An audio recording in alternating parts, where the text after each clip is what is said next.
5 बज चुके हैं और आप देख रहे हैं 5 के पंच में इस वक्त बड़ी बहस। और बड़ी बहस का मुद्दा पिछले 4 महीनों से लगातार हम आपको बता रहे हैं कि भारत और चीन के बीच क्या कुछ हो रहा है। लेकिन आज का दिन काफी महत्वपूर्ण है क्योंकि बड़ी खबरें जो है वो इस वक्त आ रही है और सुबह से लेकर अभी तक एक के बाद एक बड़ी खबर से पूरे दिन गुलिस्तान न्यूज ने आपको रूबरू किया है और हर बड़ी खबर और छोटी खबर से आपको बताया कि किस तरीके से पूरे विश्व के अंदर, पूरी दुनिया के अंदर क्या कुछ चल रहा है और क्या वाकईतन वर्ल्ड वॉर 3 होने की तैयारी हो गई है या नहीं। इस पर आज हमने रिपोर्ट्स भी आपको पूरे दिन दिखाई है। लेकिन अभी तक की सबसे बड़ी खबर से शुरुआत करते हैं जहां पूरे देश की नजरें आज मॉस्को पर लगी हुई है क्योंकि मॉस्को के अंदर रक्षा मंत्री राजनाथ सिंह इस वक्त एससीओ कॉन्फ्रेंस के अंदर है और एससीओ कॉन्फ्रेंस के अंदर जहां उन्होंने देश के साथ लगी हुई मुस्लिम जो आतंकवाद का मामला है उस पर बात की, आतंकवाद के साथ साथ सरहदों की बात की। वहीं पर आज की मीटिंग काफी इंपॉर्टेंट मानी जा रही है क्योंकि चाइना की दरखास्त पर यानी चाइना की रिक्वेस्ट पर आज हो सकता है चीन और भारत के रक्षा मंत्री मुलाकात करें। बड़ी खबर हम आपको बता रहे हैं कि 4 महीनों से लगातार मैराथन हो रहा है, आईबॉल टू आईबॉल फौजें हैं। इस बीच कई बार बातचीत भी हुई, चाहे ब्रिगेड लेवल की बात हुई, एनएसए लेवल की बात हुई, लेकिन बात बनी नहीं। लेकिन आज पूरे देश की नजरें इस वक्त सारी मॉस्को पर इसलिए लगी हुई क्योंकि माना जा रहा है कि रक्षा मंत्री ने मिलने से हां कर दिया है। टाइट शेड्यूल के बीच अब चाइना के साथ वार्ता हो सकती है, इसलिए पूरे देश की नजरें इस वक्त वहां पर है। और आज दिन में एससीओ कॉन्फ्रेंस के साथ साथ कई गणमान्य शख्सियतों के साथ रक्षा मंत्री आज मिले और बहुत ही महत्वपूर्ण फैसलों को हरी झंडी दे दी गई है। बड़ी खबर इस वक्त मॉस्को से है जहां पर देश भर की नजरें मॉस्को की ओर लगी है क्योंकि वहां पर एक बहुत बड़ी मीटिंग होने जा रही है। इस तरीके की खबर हमें सोर्सेज से मिल रही है। मॉस्को के सोर्सेज हमें बताया जा रहा है कि थोड़ी देर के बाद रक्षा मंत्री चीन के और रक्षा मंत्री जो भारत के हैं वो मीटिंग कर सकते हैं। और ट्वीट किसने किया है वो भी बड़ा इंपॉर्टेंट है। ट्वीट किया ग्लोबल टाइम्स के एडिटर की तरफ से। ग्लोबल टाइम्स का एक ट्वीट सामने आया जिसमें कहा गया कि जो पिछले कई दिनों से हेक्टिक लॉबिज्म चल रहा था, जो दर पर्दा मुज़ाकरात चल रही थी, जो ट्रैक 2 पर बातचीत मॉस्को के अंदर चल रही थी, शायद उस बातचीत का नतीजा सामने आ रहा है और आज थोड़ी देर के बाद हो सकता है मुलाकात हो। बड़ी खबर आपको बता रहे हैं। इसी बड़ी खबर से आज हम शुरुआत करेंगे। मेरे साथ रहमत कलीम ज्वाइन करेंगे, मेरे साथ मेजर लेके चतुर्वेदी साहब डिफेंस एक्सपर्ट के तौर पर ज्वाइन करेंगे, कर्नल टीपी त्यागी साहब मेरे साथ ज्वाइन करेंगे और कर्नल संतपाल राघव साहब डिफेंस एक्सपर्ट के तौर पर मेरे साथ थोड़ी देर में ज्वाइन करेंगे। लेकिन सबसे पहले चलते हैं अपने सहयोगी रहमत के पास। रहमत, फटाफट से जरा अपडेट कीजिएगा क्योंकि एससीओ कॉन्फ्रेंस हुई है, क्या कुछ राजनाथ सिंह ने पॉइंट सामने रखे हैं और बड़ी बात जो है, जो अभी तक की सबसे बड़ी खबर आ रही है वो ये है कि दोनों रक्षा मंत्री मुलाकात कर सकते हैं, चाइना और भारत के रक्षा मंत्री मुलाकात कर सकते हैं। क्या कुछ आपके पास खबर है और डिफेंस राय क्या कुछ बता रहे हैं? जी बिल्कुल, देखिए इस वक्त जो बड़ी खबर आ रही है वो ये कि आज सुबह करीब 11 साढ़े 11 बजे हिंदुस्तान के वज़ीर दिफा से रिक्वेस्ट की गई थी, अपील की गई थी, गुजारिश की गई थी चीनी वज़ीर दिफा की जानिब से कि वो अलग साइडलाइन टेबल पर बैठना चाहते हैं, मिलना चाहते हैं, बात करना चाहते हैं एलएसी के इशू पर। हिंदुस्तान के वज़ीर दाखिला जब यहाँ से मॉस्को के लिए रवाना हुए तब जो उनका शेड्यूल था, जब प्रोग्रामिंग थी, उसमें कहीं भी चीन के लिए जगह नहीं थी, साइडलाइन पे भी। लेकिन आज सुबह जैसे दरखास्त की गई उसके बाद फिर रूस ने इसमें सबसे ज्यादा इंटरफेयर किया है, पेशकदमी की है और दरे पर्दा सफारती सतह पर कोशिश की गई, राजनाथ सिंह से बात की गई है। अब जरा के हवाले से खबर मिल रही है कि रीशेड्यूल किया गया प्रोग्राम को और एससीओ मीट के बाद अभी जो मीटिंग चल रही है, एससीओ के इजलास चल रहा है, इस इजलास के फौरन बाद 6:30 से 7:30 के बीच में टाइम निकालने की कोशिश की जा रही है। चूंकि वापस लौटना भी है इसलिए टाइम बहुत कम है वज़ीर दिफा के पास। इस बीच में हो सकता है कि साइड लाइन में एक छोटी सी मीटिंग हो, लेकिन ये मीटिंग बहुत ही मानाखेज होगी। लेकिन अभी जराए कंफर्म कर रहे हैं कि अब मीटिंग के लिए बाज़ाब्ता तौर पर हिमायत भरना या हामी भरना बाकी है। लेकिन खबर ये आ रही है कि प्रोग्रामिंग पूरी तरह से तय है कि मुलाकात होगी, हतमी ऐलान होना बाकी है।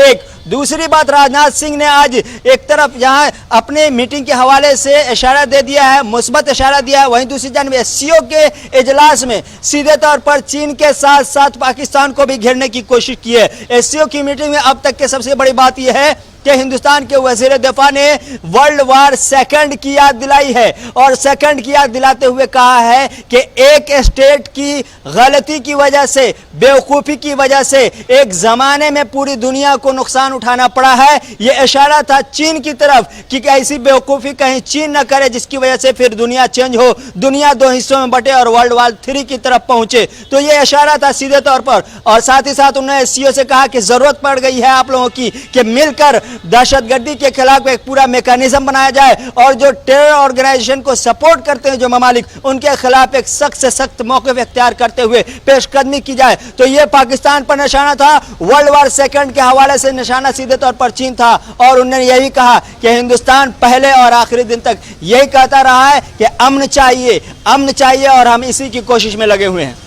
आप बने रहिएगा रहमत हमारे साथ, क्योंकि आप बता रहे हैं कि एससीओ कॉन्फ्रेंस थोड़ी देर में खत्म होनी है, उसके बाद हो सकता है दोनों देशों के जो डिफेंस मिनिस्टर्स हैं वो मीटिंग करें। इसलिए मैंने कहा था कि आज पूरे देश की नजरें मॉस्को पर है, क्योंकि अगर मॉस्को में बर्फ पिघलती है तो इसका इम्पैक्ट पूरे भारत के अंदर देखने को मिलेगा। Specially line of actual control जो लद्दाख है वहां पर साफ नजर आएगा, क्योंकि जो एस्केलेशन है, जिस तरीके से आईबॉल टू आईबॉल दोनों फौजें हैं, वो कहीं ना कहीं आपको कम होती हुई नजर आएंगी। और जितना वो वहां पर कम होंगी उतना ज्यादा फायदा पूरे साउथ एशिया के साथ साथ भारत को भी है। मेरे साथ 2 मेहमान ज्वाइन कर चुके हैं, मेरे जनरल के चतुर्वेदी साहब भी ज्वाइन कर चुके हैं और कर्नल टीपी त्यागी साहब थोड़ी देर में ज्वाइन करेंगे और कर्नल सतपाल राघव साहब मेरे साथ ज्वाइन कर चुके हैं। बहुत बहुत शुक्रिया मेरे साथ दोनों मेहमानों का ज्वाइन करने के लिए। सबसे पहले मेरे जनरल के चतुर्वेदी सर, आपके पास आऊंगा। मॉस्को डिप्लोमेसी किस तरीके से आप इसको देख रहे हैं, क्योंकि लगातार हेक्टिक एफर्ट्स मॉस्को की तरफ से हो रहे थे और पिछले कई दिनों से हम सुन रहे थे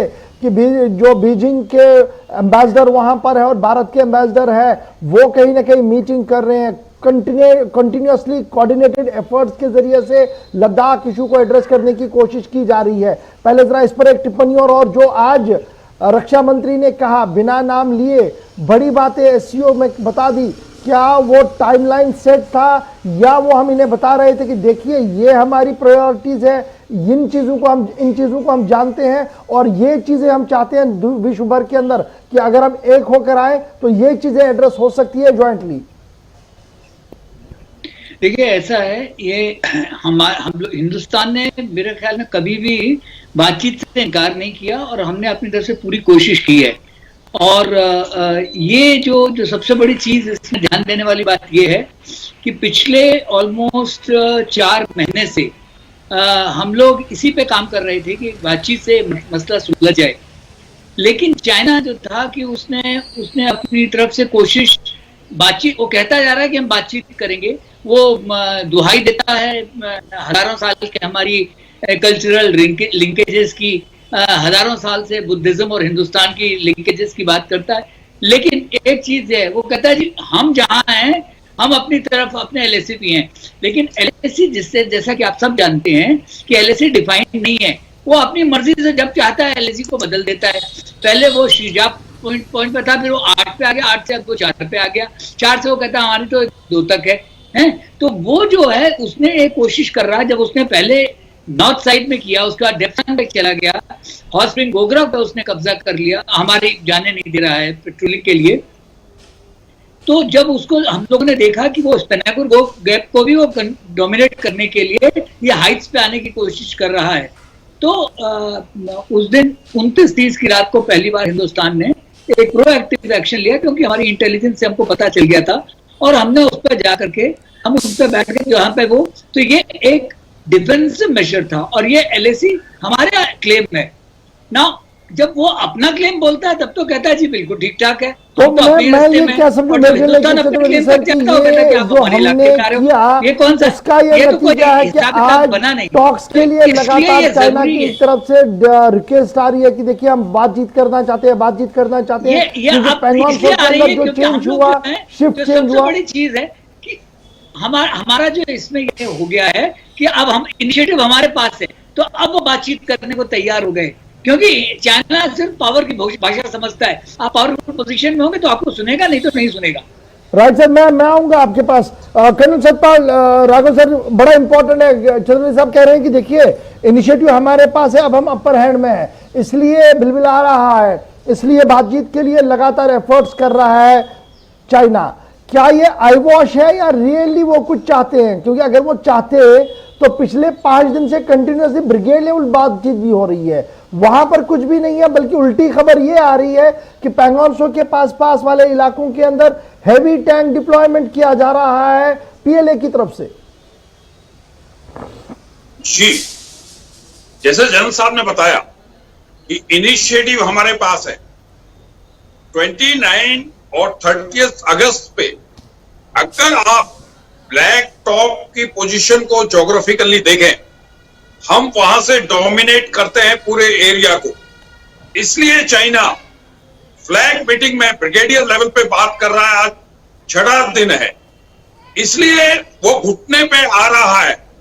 दूसरा इशू तिब्बत का, ये जो ऑपरेशन हुआ है उसमें विकास जो कि SFF की यूनिट है, जिसको स्पेशल फ्रंटियर फोर्स है, उनके जवान की भी शहीद हुआ है।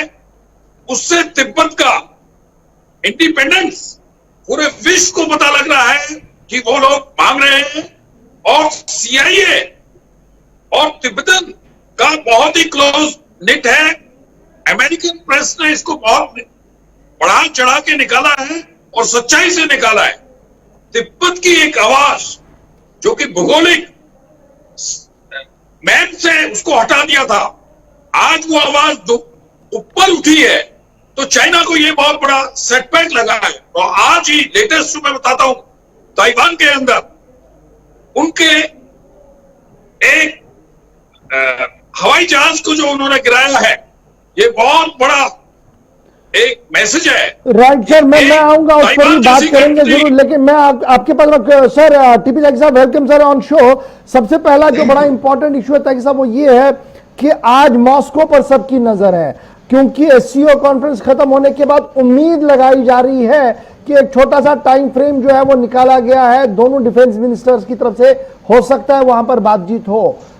त्यागी साहब, क्या इस बातचीत के बाद कोई उम्मीद आपको है कि ग्राउंड जीरो पर LAC पर तनाव जो है वो खत्म होगा, फोर्सेस जो आमने सामने हैं वो कम होंगी? बिल्कुल उम्मीद है सर, मुझे बिल्कुल उम्मीद है। उसका कारण ये है कि हमने आज तक एक बार भी प्रीएम्प्टिव एक्शन नहीं लिया। जनरल चतुर्वेदी और सतपाल राघव दोनों मेरी बात से सहमत होंगे कि ये पहला मौका था कि जैसे चीन ने सरप्राइज हमको दिया गलवान में, हमने सरप्राइज उनको दिया ब्लैक टॉप में। और ब्लैक टॉप ही नहीं, हैमिल्टन टॉप भी, हेलमेट टॉप भी, और रेकिला पास भी, और आसपास की जितनी भी चोटियां हैं सबके ऊपर यहाँ तक कब्जा कर लिया कि जो उनका मोल्डो मिलिट्री गैरिजन है, जहां उनके डिपोज है, स्टोर डिपो है, टैंकों के कंसंट्रेशन है, उन सब के ऊपर डायरेक्ट अब हमारा स्वीपिंग डोमिनेंस है। अब ये जो काम हुआ, ये प्रीएम्प्टिव एक्शन, यही बात हम पहले दिन से चिल्ला रहे थे। हम ये कह रहे थे कि कुछ प्रीएम्प्टिव एक्शन लो ताकि नेगोशिएटिंग टेबल के ऊपर हम मिलिट्री पोस्चर दिखा के कुछ रिजल्ट निकलवा सकें। और इसका ये नतीजा है कि हमारे राजनाथ सिंह ने मना किया था कि हम चीन के विदेश मंत्री से बात नहीं करेंगे, लेकिन चीन के विदेश मंत्री रिक्वेस्ट कर रहे हैं कि हमसे बात कीजिए, क्या आपको चीन दिखाई नहीं देता? हमारी कोर कमांडर की 3 मीटिंग खत्म हो गई थी, उसके बाद चीन ने कहा नहीं, एक मीटिंग और करो, क्या ये बदलाव दिखाई नहीं देता? और अब जब हिंदुस्तान कमर कस के खड़ा हो गया, तब ताइवान ने भी किया।